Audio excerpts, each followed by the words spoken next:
এটা কি বলুন তো, বিট দিয়ে করেছি এই পেস্টটা। আজকে ফুলকপির একটা দারুণ স্বাদের রেসিপি আপনাদের সঙ্গে শেয়ার করছি। ফুলকপিগুলো কেটে ধুয়ে নিয়েছি ভালো করে। এদিকে মিক্সার জারে গুঁড়ো মশলা করেছিলাম, তো ওইখানেই আমি একটা পেঁয়াজ 4 ফালি করে দিয়েছি। এখানে হাফ বিট দিয়েছি কেটে, কাঁচা লঙ্কা লাল লাল দেখে কয়েকটা দিয়েছি, আর অল্প আদা দিয়েছি কেটে একটা, আর ধনে পাতার গোড়া দিয়েছি, দিয়ে ভালো করে পেস্ট করে নিয়েছি। তো এই পেস্টটাই কাজে লাগাবো রান্নায়। কড়াইয়ে তেল গরম করে ফুলকপিগুলো ভেজে নিচ্ছি, আর এখানে একটু চিনি দিতে হবে যাতে কালারটা ভালো থাকে ফুলকপির। আর গ্যাস বাড়িয়ে কখনো কমিয়ে ভালো করে ভেজে নিয়ে উঠিয়ে নিতে হবে, একটু লাল লাল করে ভেজে উঠাতে হবে। ফুলকপি ভাজা হয়ে গেছে, দেখতেই পাচ্ছেন সবগুলো আমি উঠিয়ে রেখেছি। এবার ওই কড়াইয়ের মধ্যে আমি কিভাবে রেসিপিটা করছি আপনারা দেখতে থাকুন। কোথা থেকে দেখছেন অবশ্যই কমেন্ট করে জানাবেন।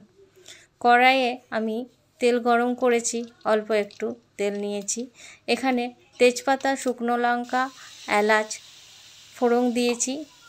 যে পেস্টটা করেছিলাম আপনাদের মনে থাকার জন্য আরেকবার বলে দিচ্ছি, একটা পেঁয়াজ, হাফ বিট, আর ধনেপাতার গোড়া, কাঁচা লঙ্কা যেগুলো পাকা দেখে, অল্প আদা দিয়ে পেস্ট করেছি। এখানে হলুদ, লঙ্কার গুঁড়ো, জিরে গুঁড়ো, ধনে গুঁড়ো আন্দাজ মতো দিয়ে কষাতে হবে। ফুলকপিটা ভাজার সময় চিনি দিয়ে ভেজে উঠিয়েছি, আবার করে বলে দিলাম মনে থাকার জন্য। এখানে অল্প চিনি দিয়েছি আন্দাজ মতো, এক গাদা চিনি দেবেন না, বেশি মিষ্টি লাগবে, একদম কম আন্দাজ মতো। আর নুন দিয়েছি আন্দাজ। ভালো করে মশলাটা কষিয়ে নিতে হবে যেন তেলটা ছেড়ে আসা পর্যন্ত।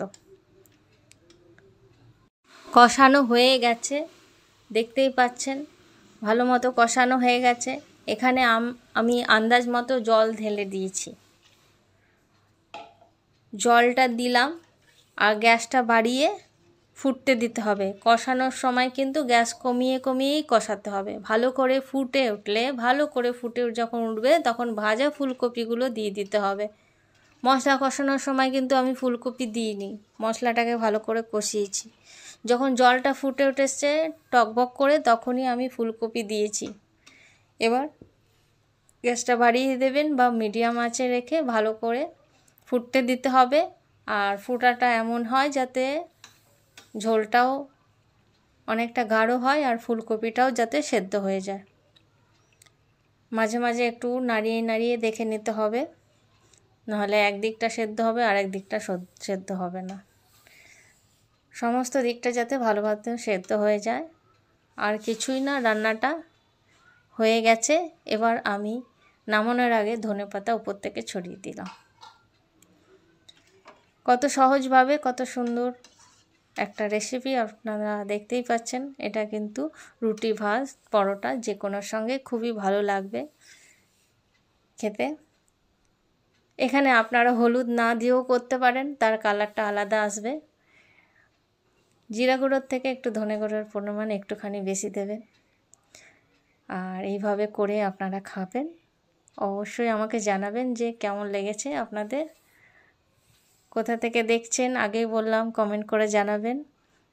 আর এই ফুলকপির রেসিপিটা তো আপনাদের সঙ্গে শেয়ার করলাম, তাছাড়াও আমি যেগুলো রান্না করেছি, করলা ভাজা, কুমড়ো ভাজা, কলমি শাক, ফুলকপির তরকারি, এইগুলোই ছিল আমার বাকি রান্না, ডাল পাতলা করে। তো এই কেমন লাগলো আমার এই ভিডিওটা। এবার আপনাদের সঙ্গে থালি শেয়ার করছি।